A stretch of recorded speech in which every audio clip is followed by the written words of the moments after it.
Hello, everyone. Welcome. My name is Miguel Amado. I'm director of Sirius Art Center. It's a pleasure to have you here for the second workshop of the What Next program, which Sirius is managing on behalf of a set of partners, including Cork Midsummer Festival and MusicAlive, working with Cork City and Cork County Councils and with support from the Arts Council.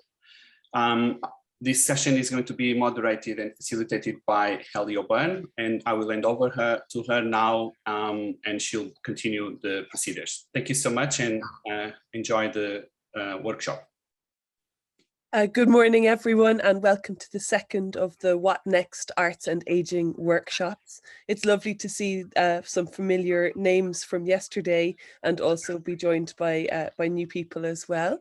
My name is Ellie O'Byrne. I'm a freelance Cork-based journalist. And these workshops are part of Strand 3 of the Creative Enquiry Arts and Older People Initiative, which is an artist residency and older people engagement project. So this is a strategic partnership between Cork City and Cork County Arts Offices, the HSE, Age and Opportunity, and then the partner organisations of Cork Midsummer Festival, MusicAlive and Sirius Arts Centre. So yesterday we heard from MusicAlive, and this entire project has been supported by the Arts Council's Invitation to Collaboration scheme. So the workshops are really designed to be of interest to anyone who's working in an arts context or a healthcare context who is considering arts engagement with older people. So we really hope that they're going to be of use.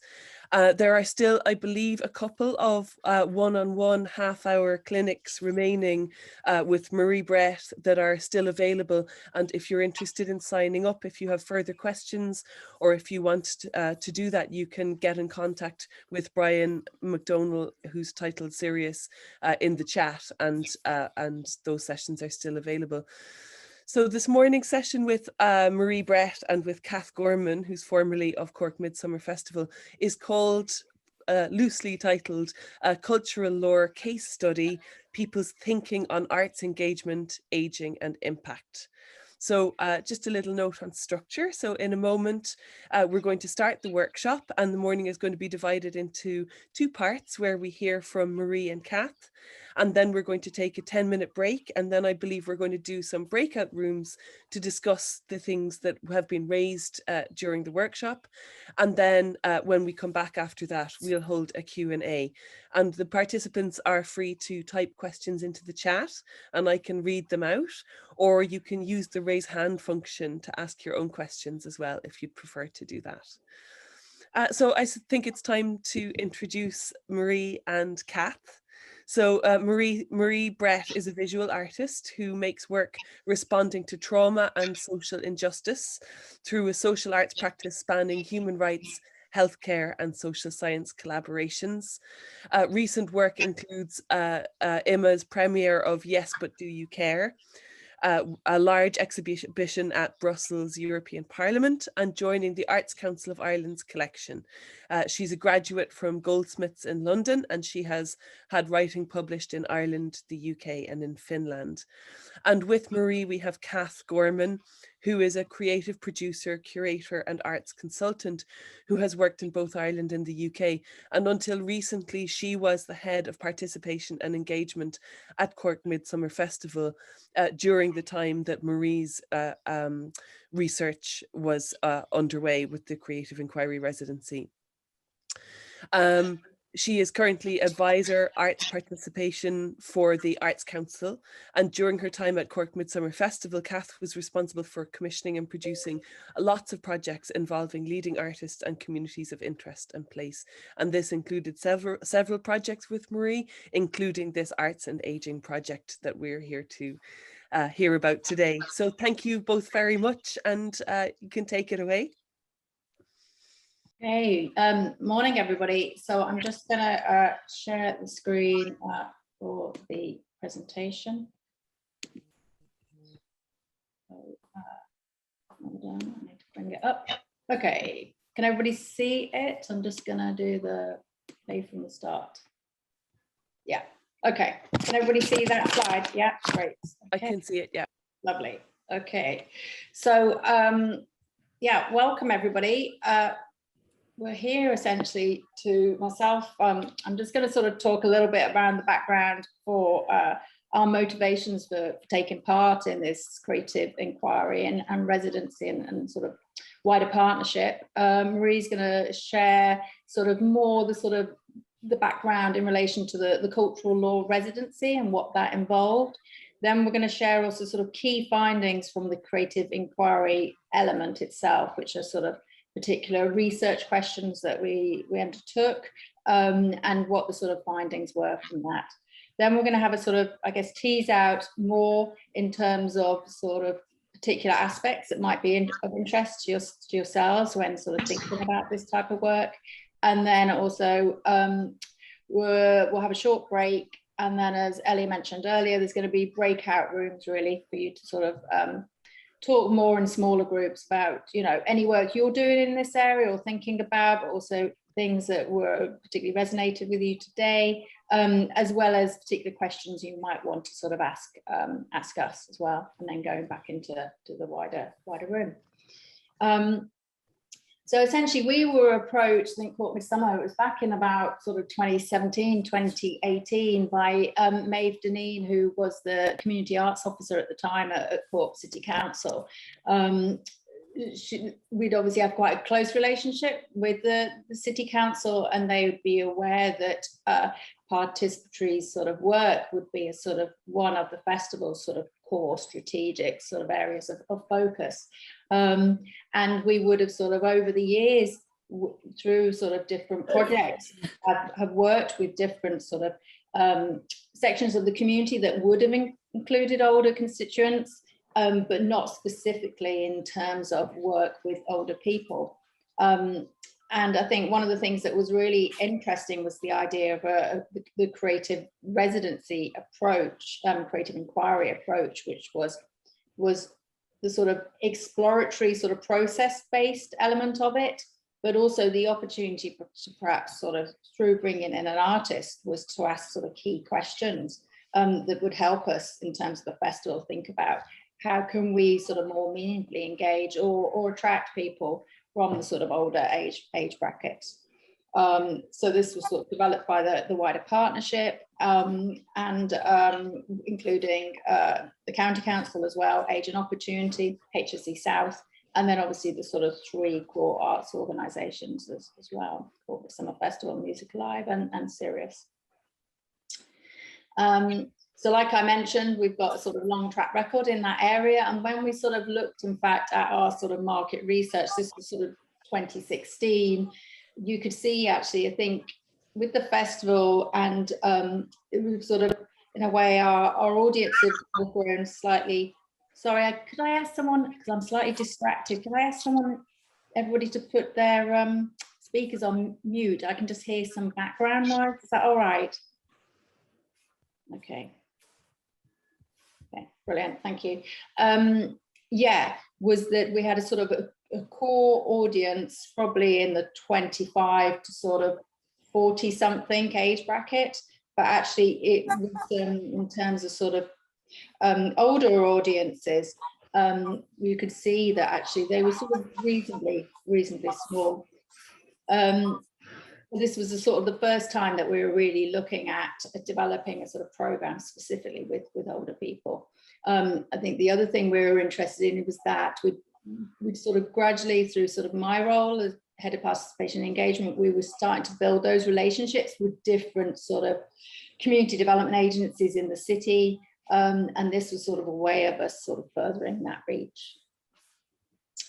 So in terms of, I mean, I think this was what was a real interest, and it was something that came from the wider partnership, was that idea of asking that series of questions, and this I'll go through them in more detail sort of later on. Was really thinking about, well, what are the barriers to participating in the arts, and how can we characterize quality arts engagement, and what do the arts offer us as we age. We also, because to mark the sort of wider partnership, we put the one call out, because I guess we wanted that sort of crossover rather than sort of working individually. This is very much a sort of partnership approach. And obviously we had a sort of series of partner meetings as well. And I think that idea really sharing that sort of knowledge and expertise, I think was great. That was a real benefit of the partnership. You know, obviously we had that a very specialist agency in terms of age and opportunity, and that was a real resource, but also hearing on the different approaches that the arts organisations were taking. So in terms of, we put out the sort of public call out, we had a series of artists apply, and that was obviously when we met Marie, and she came in with her proposal around cultural law, and should sort of expand on that and talk on that. And I think it just sort of resonated in terms of that idea of sharing the cultural law, sort of around sharing knowledge. How can we make sure that the knowledge around cultural law that keeps, you know, as people sort of pass down things, whether it could be sort of in relation to sort of gardening or cooking recipes or so on, or sort of folklore. And I think sort of Marie totally sort of got it in terms of that this was process based. It wasn't about coming up with an event. It was really about the focus of being in the moment on the activity itself. So you can see this was a sort of, this was like a postcard we initially did, in fact, and there were lots of different sort of events. I think it was just something that people could take away initially. And in terms of sort of when we were going to sort of, Marie in particular was sort of going to lots of different sort of places as something that sort of people could sort of consider and follow up. So in terms of the sort of there were a series of sort of 10 core research questions that were sort of used as the focus of the Creative Enquiry. So we're sort of thinking about pathways for older people to engage in more arts projects, thinking about quality arts engagements, as we said, and what they can offer us, thinking about that sort of reciprocal exchange as well. And really, what do the arts offer us? What is different from, say, sports or sort of social clubs or so on? And what is when thinking about more the sort of participatory end, rather than being a sort of audience member, what is there something about participating in the arts as well? Then also, I think we were curious for the festival, what do we really need to be thinking around in terms of sort of barriers as well? What's stopping people attending festival events, and what might make them more likely to want to attend? And also we were curious around, were there particular things, because some of our projects, particularly on the participatory end, have often been in response to particular sort of issues or topics that we thought, or we'd found sort of through sort of conversations or so on, or research, that might be of particular interest that we sort of wanted to sort of delve into and to sort of focus in terms of creating some sort of artwork potentially. So we were sort of curious to see were there particular things that might come to light as well in that sort of research, and could the festival be a forum for airing such topics?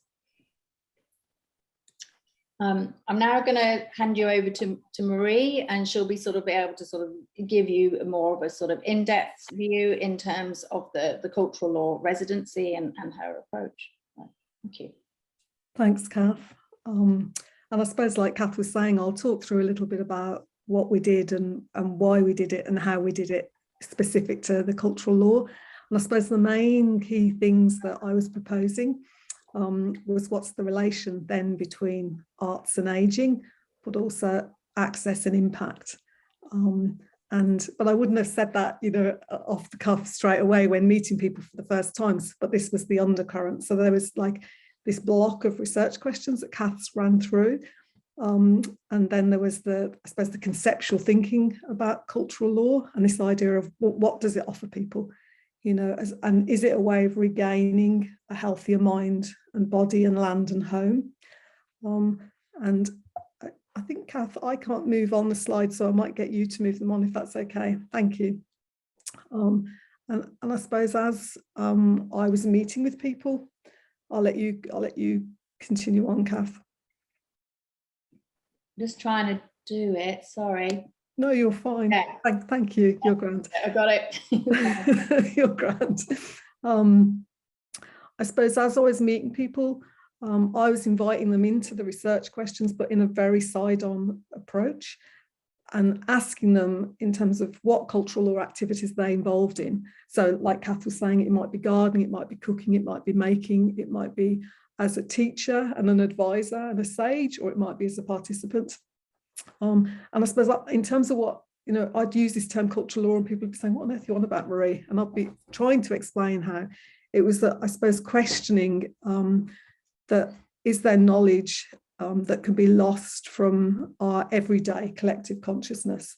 And I was saying, there's a lot of technological advances, and are they in effect supplanting now our more traditional manual ways of doing things? So for example, if you carry on, Kath, I would have worked with people who'd be hands-on makers and making items of clothing, and we'd be talking about, is it being totally supplanted by industrially made, mass manufactured clothing? And I suppose while the past was acknowledged in cultural law, it wasn't what we were really looking at. It was very much about the contemporary now, and then this idea of a reimagined future.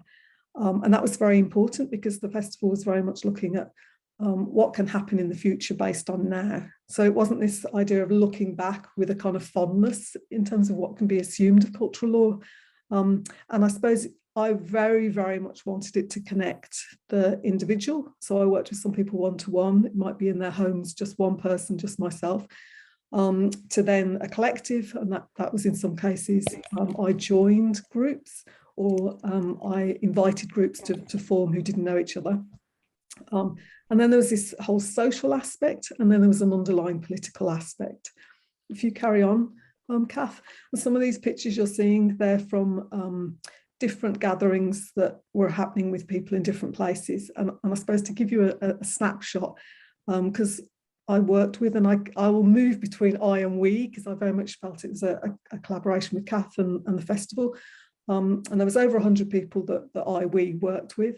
And I suppose it was all embedded in a creative practice, and we can talk more about the methods in a minute, but the ways that we went about meeting with people was we kind of formed this like a think tank that was a social, and I'll talk a bit more about that in a minute. And I went to a big dinner dance. We did loads and loads of kind of hands-on making. Some was Skillshare. In some cases, I was the participant.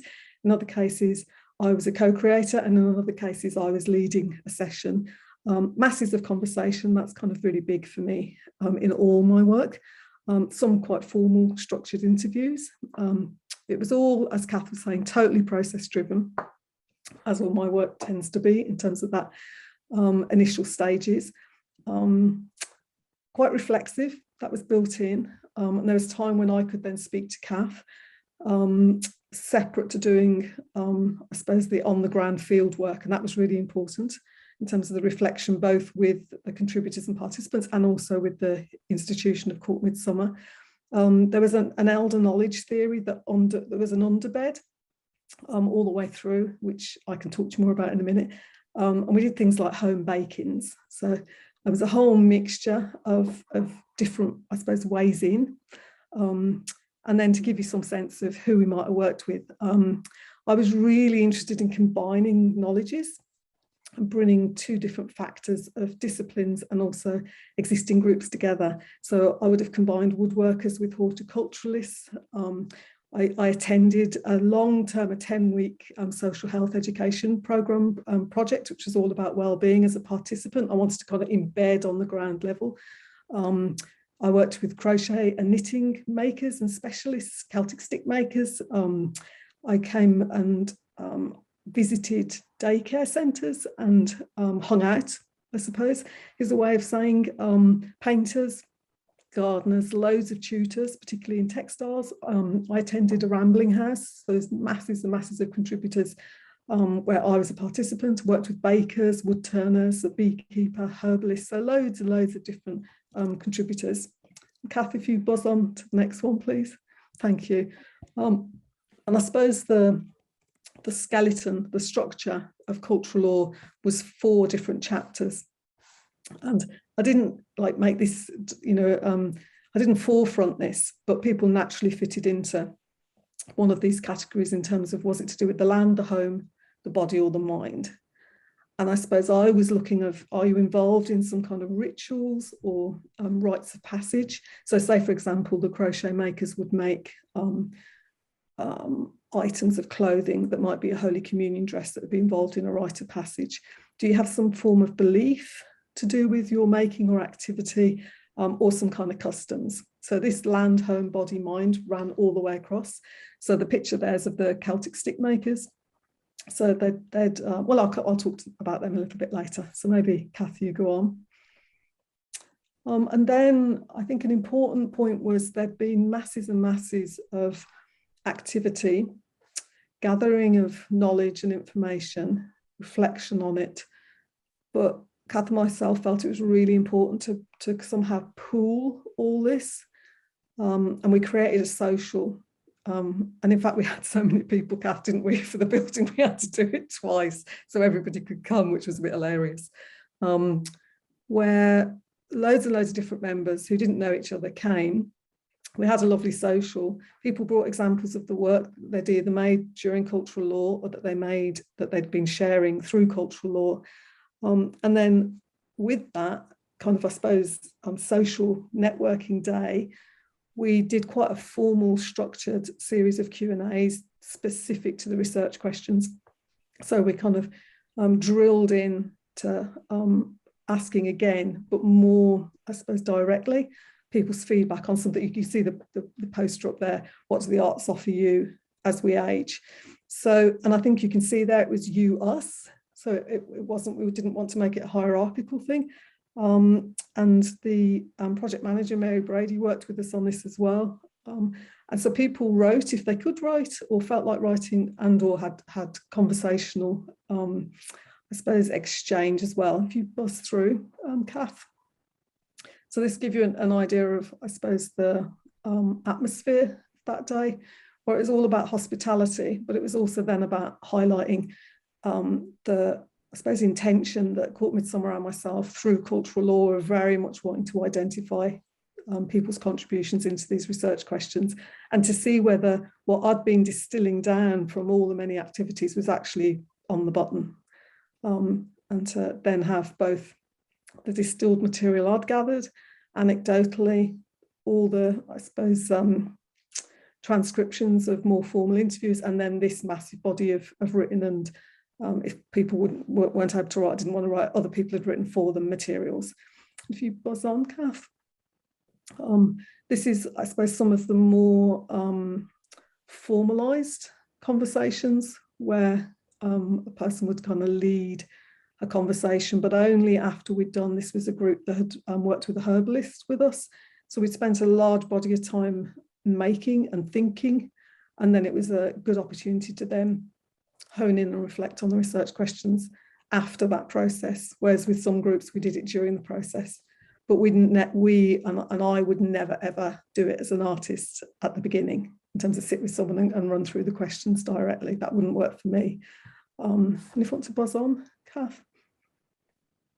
So I suppose the important thing to say is that there was a publication that's online that anyone can access. So each of the 3 different residencies and the partnership contributed into this publication, and the findings of the research are in here. So, and I think that's was really helpful for Kath and myself, because we had to very much distill it down then in an accessible way that nailed from these 10 research questions what the outcomes and findings were, and then also with that in mind, what we're going to do about it then. So it's fine kind of gathering the material, but the publication gave us, I felt, a really lovely way of sharing all that masses and masses and masses of research in quite an accessible way. Do you want to carry on, Kath? I think you're going to talk through a little bit, aren't you, in terms of some of the things then that we came up with. Yeah, yeah.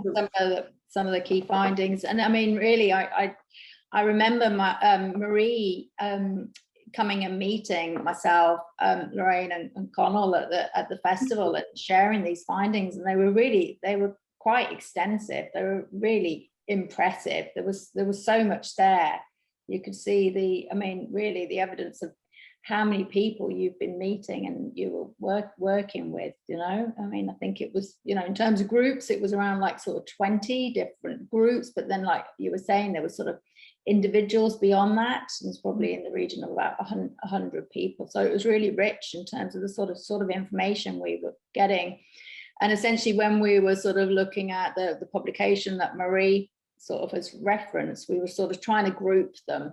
And there were things that were sort of coming out. The first one was sort of around the practical, really. And that was thinking about in terms of access to arts events. So stuff around sort of booking, how can you make booking easier? Thinking about event times, in terms of perhaps looking at daytimes, for example, for some people who prefer not to travel out in the evening, to also sort of thinking about transport as well, maybe whether sort of looking at where events are put on, going beyond the city, for example, or also just sometimes things that may, around sort of affordability as well, looking at that sort of being sort of around, pricing, and also maybe considering the type of places we put on work as well. For some people felt more comfortable perhaps in venues that were known to them.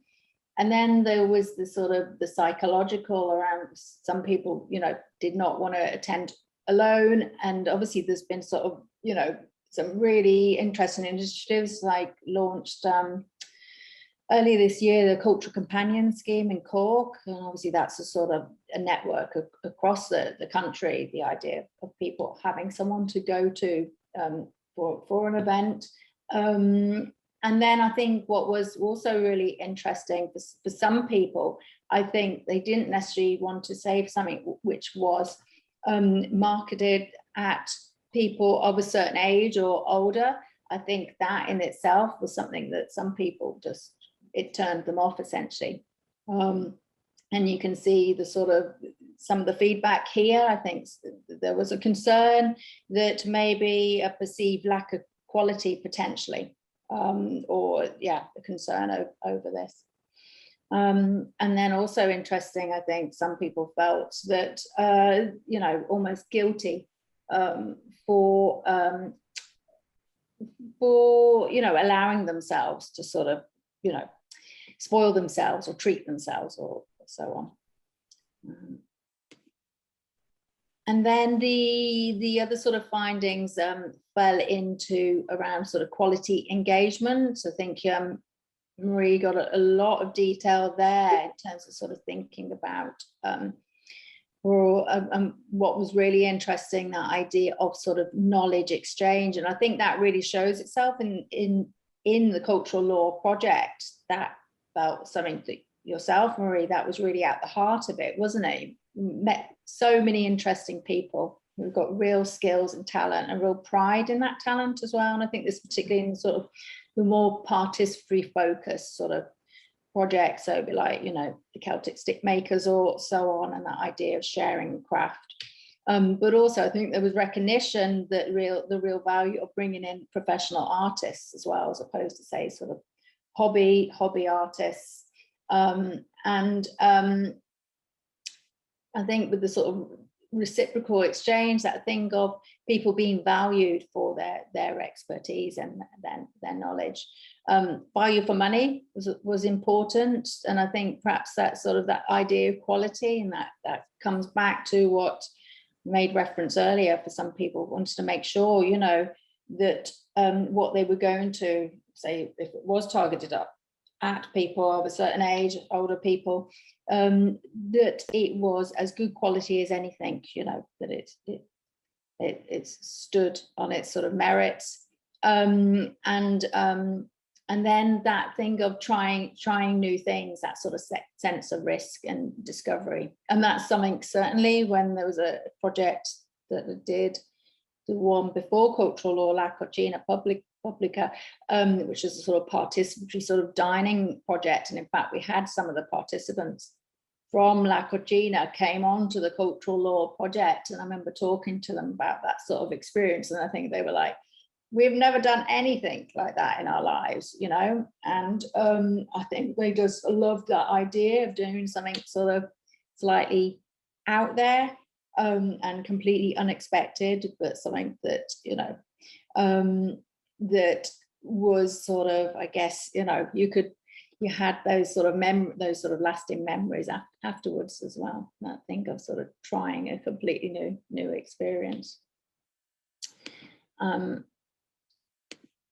going to sort of move over to Marie now, who's going to sort of continue with the sort of other key finding.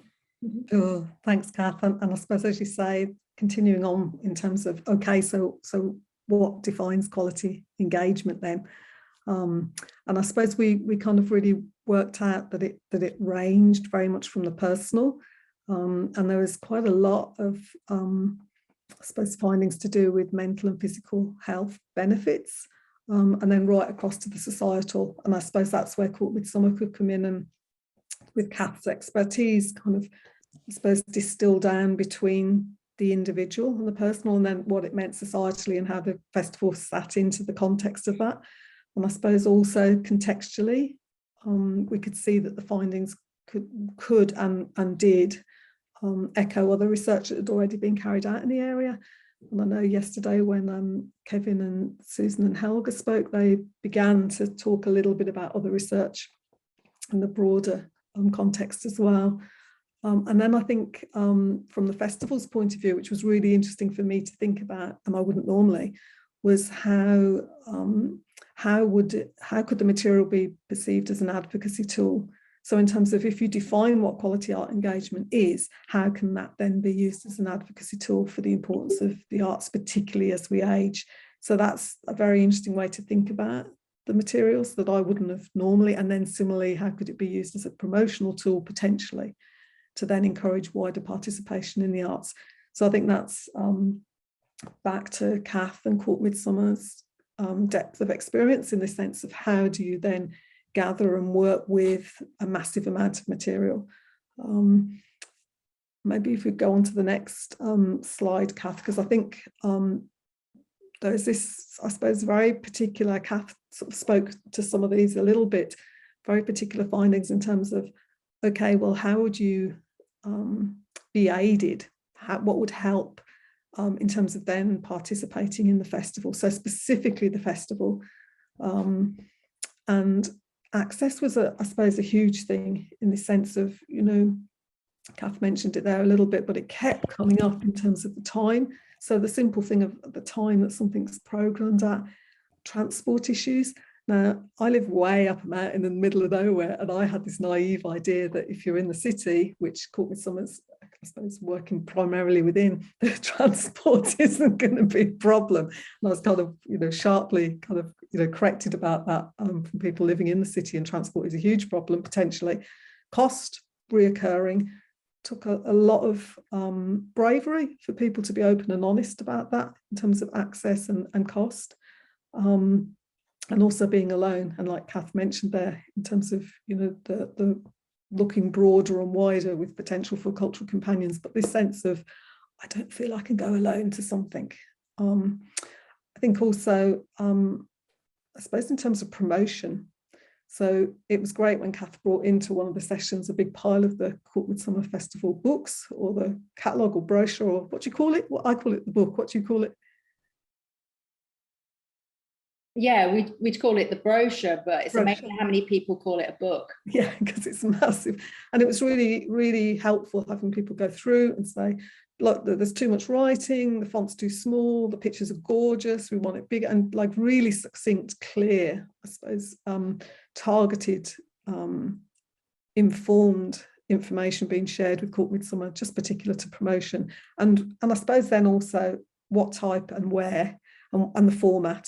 You know, and is it appropriate? Is it worth still printing a huge big book, or is that relevant? And what about if it goes online? And people gave really clear, succinct feedback. And then I suppose this sense of targeted activities. And I was really blown away when we got the feedback of, I don't necessarily think it's appropriate that, not me, but the feedback, because I don't necessarily think it's appropriate that the festival should only gather older, this is the language, gather older people together and do activities only for older people. I don't like the sound of that. It wouldn't be something I'd go to. This is what people were saying, which I thought was really interesting.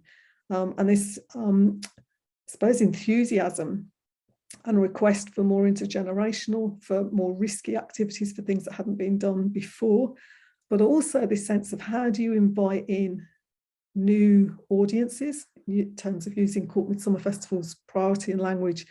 How do you get people involved? And a lot of people talked about the idea of gifting and being gifted a ticket into your community, and the responsibility then for people to not waste that sense of generosity and feel you should really go and seize an opportunity to go and see something. Many people spoke to me about this, about, well, I might not normally go, but I felt I should. And then, oh my God, I loved it and I'm going to go back. So this idea of, generosity, I think very much the younger and older together, not assuming that an aging population only wants to inhabit the company of an aging population. A lot of people found that quite patronising. I was quite shocked in terms of thinking it was all city-based, and a lot of the groups and individuals I work with said, well, the city can be quite a small area and we're in a different part of the city, and the festival should very much spread out. So in terms of targeting activities in all different parts of the city was really important for people. And then back to price. And how do you go to something new and unusual and experimental and unknown and pay for it when you're, I suppose, willing to take the risk, but worried about, you might be able to buy one thing to see in the festival. So are you encouraging people to engage with new work if the ticket price isn't accessible? And then also the other thing that came up massively was we don't always necessarily want to be consumers of culture. We want to be creators of culture as well. And the festival is a great opportunity for us potentially to co-work with other professional artists to become creators, or to, I suppose, profile some of the work that we can make. And this was we as in individuals as well as groups, rather than always being an audience member. That came across quite a lot. I think, is there other things I'm forgetting, Kath? No, I think, well, yeah, I think you've covered it very well. I'm just looking because I made a sort of few notes.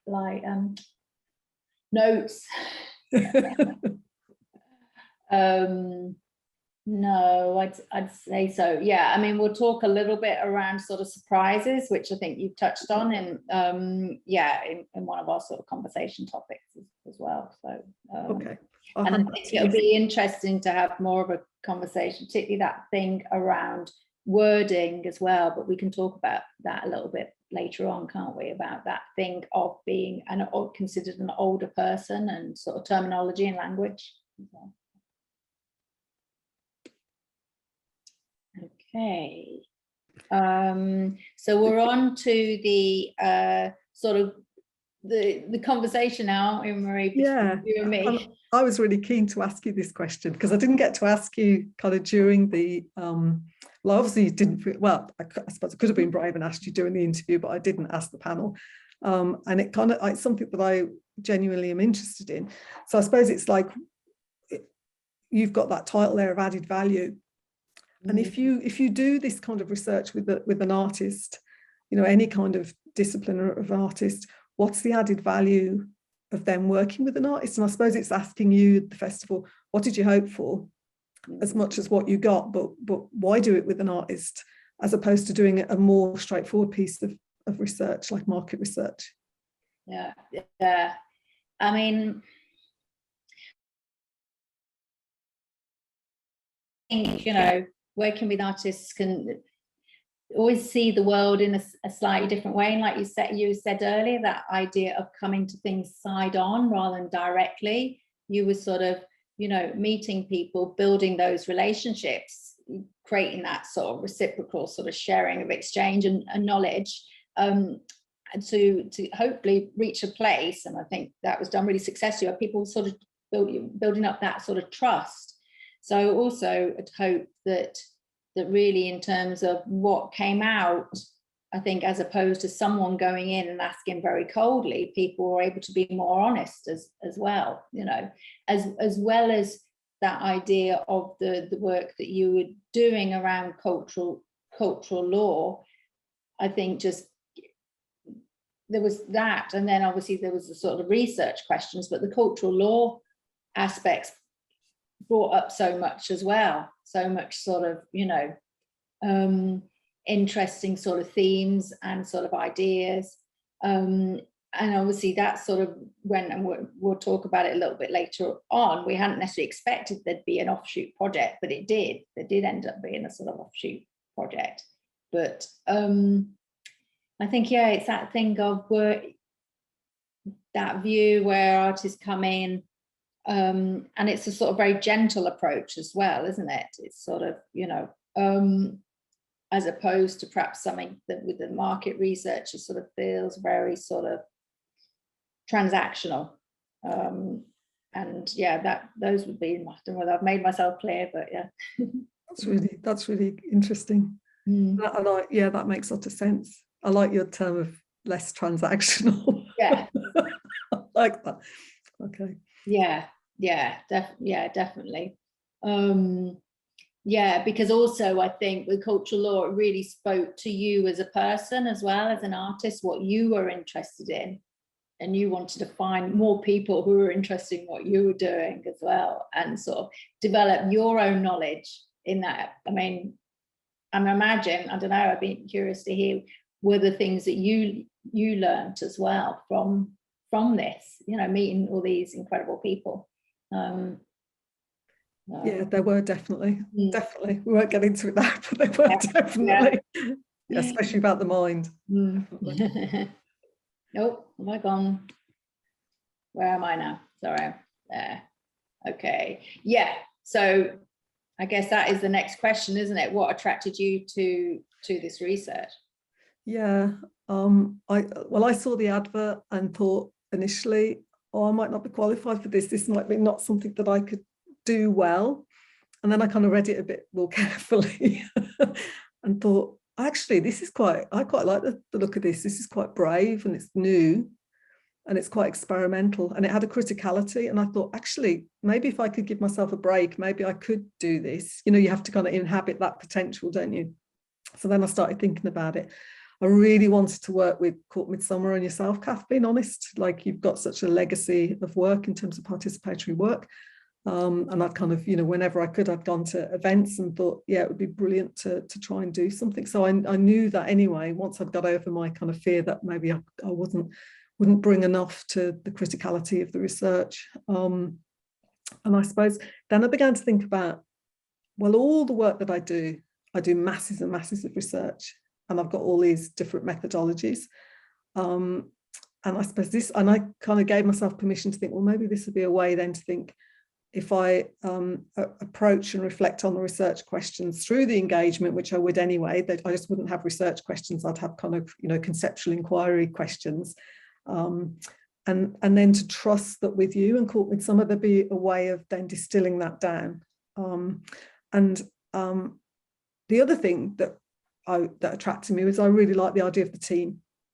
So there was Sirius and MusicAlive on the table at that stage, and I knew other artists would be appointed, and that really excited me. And so I thought there'd be 3 artists for the 3 venues, but it actually ended up being 5 artists, wasn't it? So it was Colette with Sirius, and then Susan and Helga, who spoke yesterday, but also Arnold working with MusicAlive. So that was a big team, and I loved the idea of that, and that proved out, and that we were all working on, I suppose, the same critical inquiry, but through different lenses of different contextual organisations.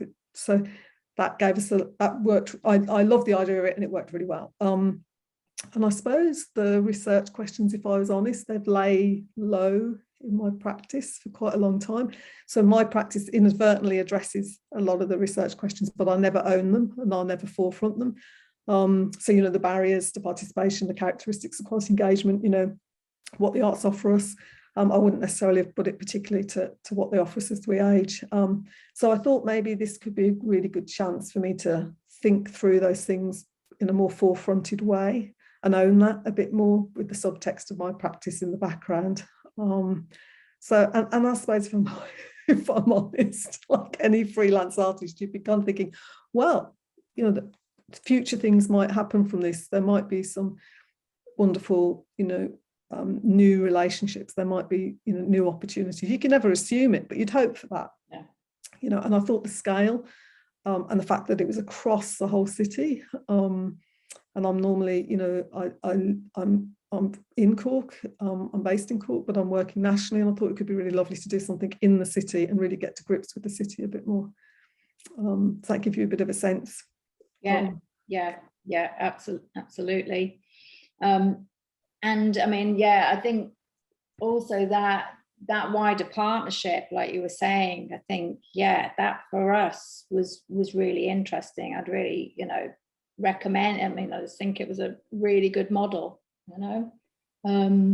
And I think it felt like everybody was really, as a group, open to sharing and learning as well. So the sort of right conditions, you know, were created by the sort of, you know, the local authority as well. I think it was, yeah, that was really successful.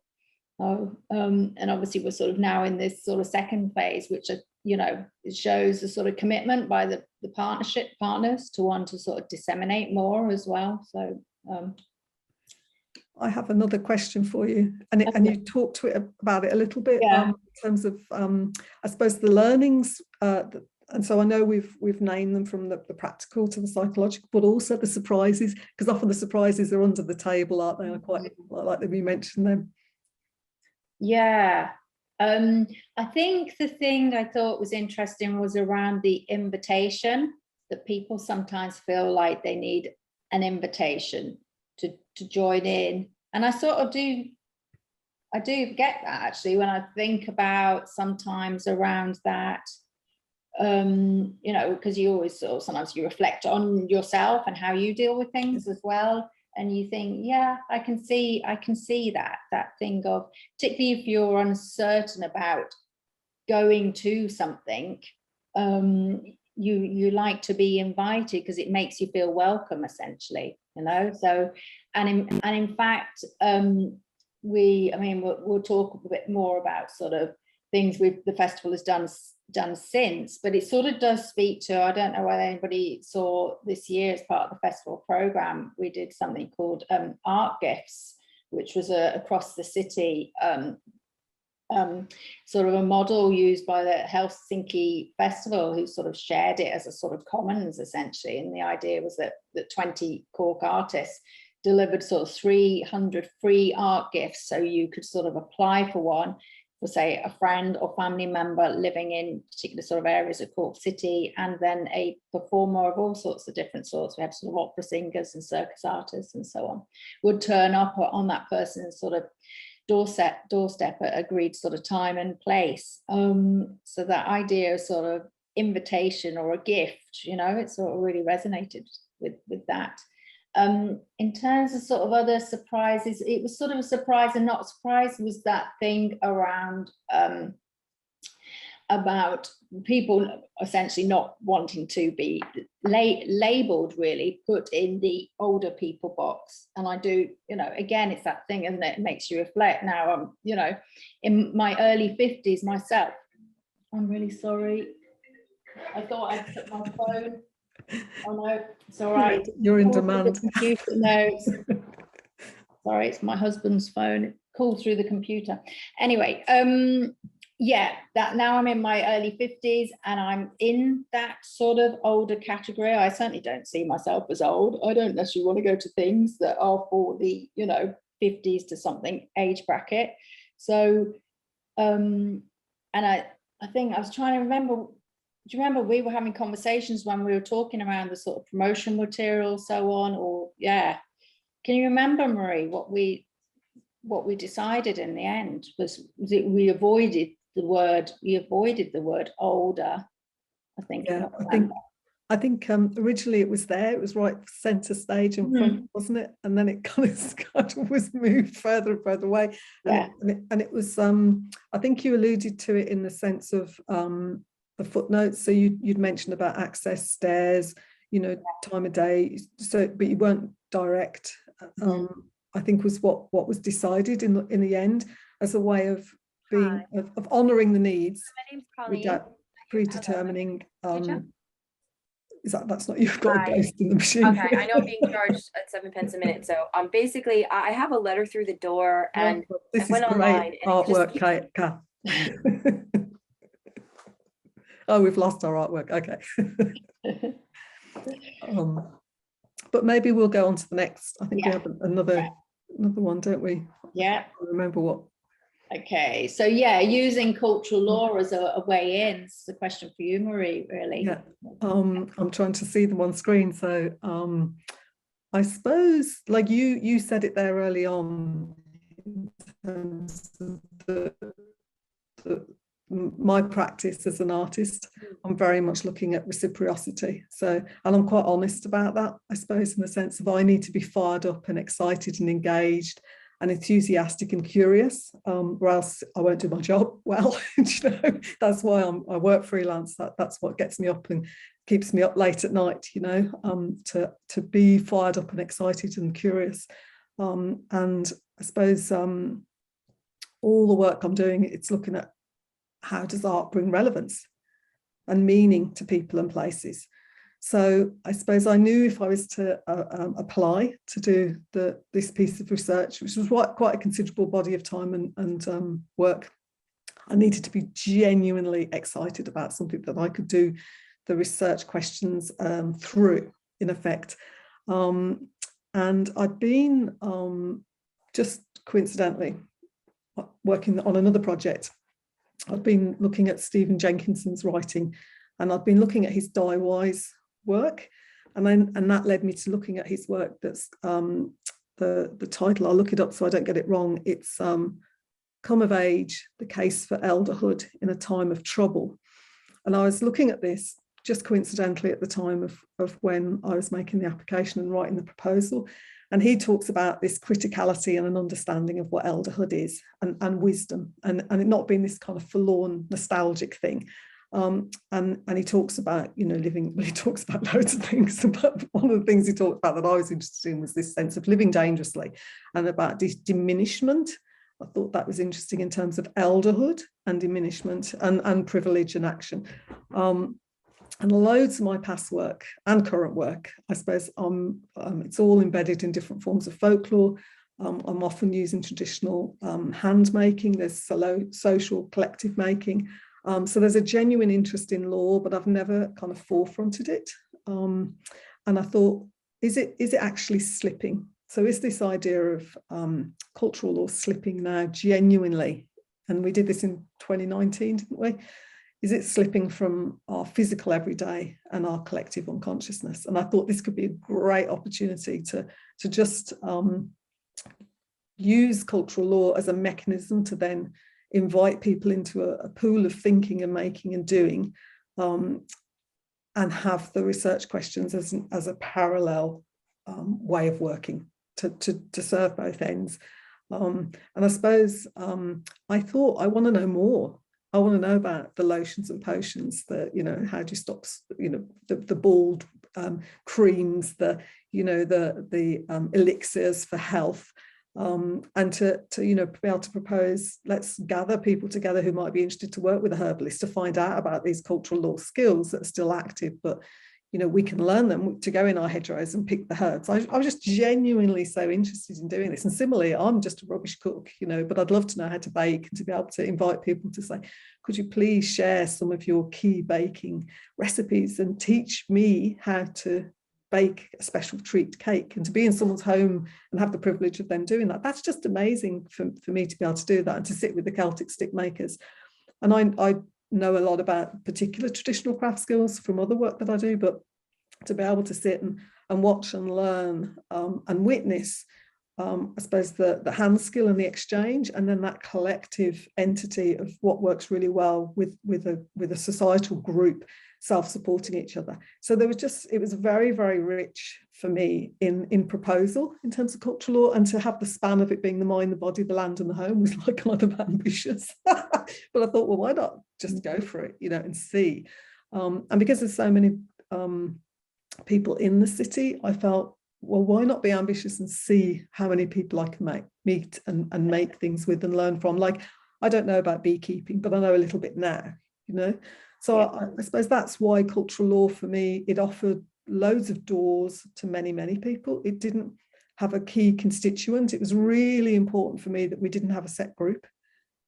I'd have been less keen to do the work if there was, because I felt, well, half the answers if you've worked with these people before. It's like a bit of a, well, I won't get into that, but I was delighted that everyone and anyone could be part of this research. That was fundamental for me. And I thought cultural law would be a good way of knocking on doors and saying, could I please learn something, or could you please share something? It was broad enough, and it was topical enough, I felt, in 2019.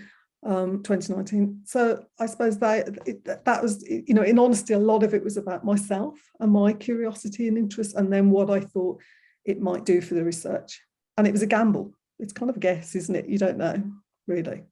Yeah, for sure. And I think, when we had that and you showed the photos from that sharing event, like you were saying, there ended up being 2, because I think people really wanted to they were curious to see what else had been happening, but also to display, share, very proud about what they were working on. And there were so many different sort of conversations, weren't there? So that was really nice. Yeah, that was massive, wasn't it? And we could have done several of them, couldn't we? It was just, really exciting moment. And I suppose I'm going to whiz on and ask you about what advice you'd give, because there might be like arts organisations looking to develop and expand work with stroke for an ageing audience. So what you've learnt, really. Yeah, I mean, it's probably coming from looking at your baseline to begin with. What are you already doing?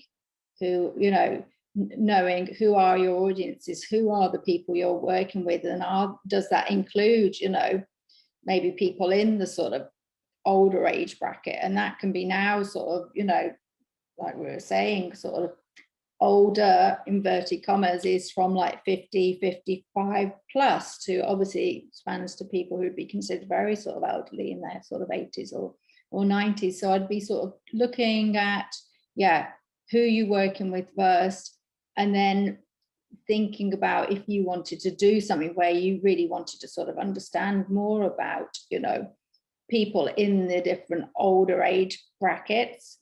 Then I think the residency approach is a very good one. I mean, we sort of made a bit of a shift with the festival in terms of the participants we worked from about 2017. Before this, we'd sort of gone very much sort of project to project, and sort of there was a shift from then to the sort of more exploratory residency based. We were still doing sort of public engagement based work, but also sort of underpinned by these sort of more residency projects as well, run that had to have some sort of event, or if they did have some sort of public type outcome that also, I guess, they were sort of based on, those sort of explorations, really, rather than going, this is definitely what we're doing, So I think it puts less pressure in terms of, the idea of a residency, rather than having something sort of very public facing. Maybe that could happen in the second phase, but I think with something like this, very much that sort of creative inquiry model, I think worked very well. And obviously I think, having a really experienced artist such as yourself who got that sort of track record, I think was also really sort of critical as well, so you could really you were able to really confidently articulate sort of the process and how you work, and all that sort of care and attention that you would take as well, rather than force force things, you know, not trying to go, right, this is gonna, I think sort of that idea of just of the work for the activities for activities sake as well, rather than it had to be something at the end of it. Obviously we had these sort of questions, but I think we were sort of, you know, we sort of understood that because there may be some of the questions really, you know, when it came to sort of trying to find out were the particular issues or topics that people were interested in,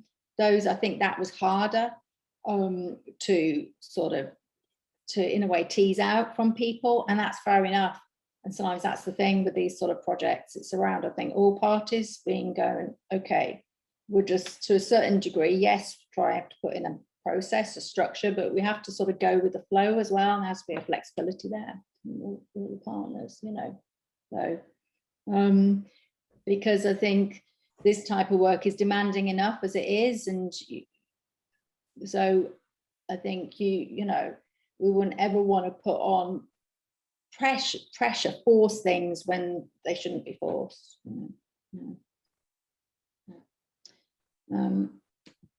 Okay, so this is a question I guess we sort of touched on a bit earlier. I was trying to ask you, and then we're no, later.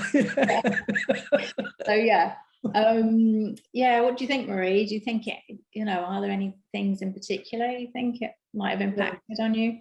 It's massively, I'd say. I think I mean, I suppose I met loads of really great people, and I suppose it's important to say I never placed any presumption that there would be any impact. I always feel each piece of work is a contained piece of work, and often things lead on, but you can never assume that, and you can never chase that, for me. And yeah, I became very curious about some of the people that I met. I felt I was only scratching the surface in terms of what was there, and their ideas and their beliefs, their, you know, methods and their way in the world, their way of their life skill. And I think it was actually the evaluator of this Creative Enquiry said, but isn't it really frustrating, Marie, because you've just begun and got all these amazing ideas potentially, and now you have to put it into, you know, a document of findings. And I was saying, no, I see that's on the back burn, you know, things might come, there might be means to come back around to things later. And it was actually yourself, Kath, through the festival made the big difference by saying after the inquiry, you were inviting widely artists to contribute in ideas for what might be the future festival, wasn't it? And at that stage, COVID-19 had struck, hadn't it? Yeah. And I knew there were things from this Creative Enquiry I'd love to pursue, and did a little bit of thinking around it, and then proposed a piece of work that grew directly out of cultural law called Day of the Straws.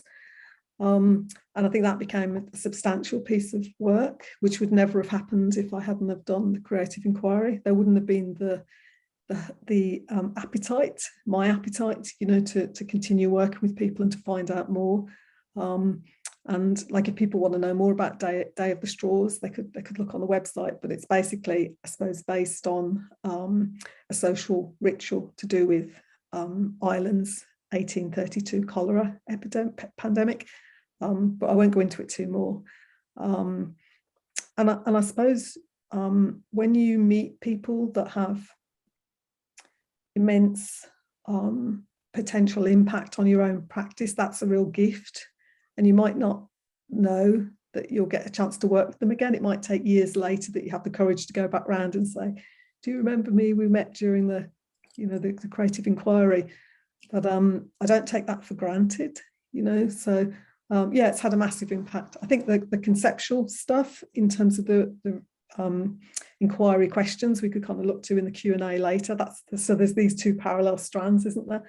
You know, but I think you know, to be timely, because we want to give people a chance to have a break and do a little bit of a breakout session together. Yeah. Maybe it'd be good to ask you, Kath, either, I suppose, about the work that it led to between yourself and myself we could look to talk about later on if it Yeah. comes up in the Q&A, but maybe more so, I suppose, about the impact for Cork Midsummer Festival. If I could just ask you briefly, in the Yeah. sense of, I suppose you've talked quite a bit about some of the changes that have been made through the last festival, but maybe what's on the back boil and why is kind of interesting. That's the hidden stuff. Yeah, I mean, we've since had, because we're looking at developing a new sort of equality, human rights, inclusion policy. And so far the festival have had sort of disability equality training, which sort of speaks to, I guess, things in terms of access and thinking about our different audiences. And obviously some people in the older age brackets may experience sort of age-related disabilities or so on, as well as older people with disabilities. So, you know, obviously in the recent years, there's been a focus very much on digital. So it means some people can, in the sort of the comfort of their own homes, potentially sort of access say films or so on, or sort of, you know, streamed works. So we've been thinking about things like sort of captioning and audio description as well. Also, we had a sort of revamping of our website, so making sure, sort of thinking around sort of imagery and sort of larger font sizes, you know, things like downloading the brochure as on PDF format on the website. And then also that we were talking earlier about that idea of the book, the sort of printed brochure. There's plans to have a sort of a smaller sort of, well, a flyer which just is more sort of image based, essentially, that could be sort of going around at sort of targeted places in the city as well. Also that idea of taking works beyond the sort of city centre. So obviously there was sort of art gifts this year, and then there was Lullaby as well, which took place. It was sort of some music concerts with John O'Brien and his team, which were gorgeous, sort of went to different sort of parts of the city as well. And then the Creative Enquiry model, we were fortunate to get funding.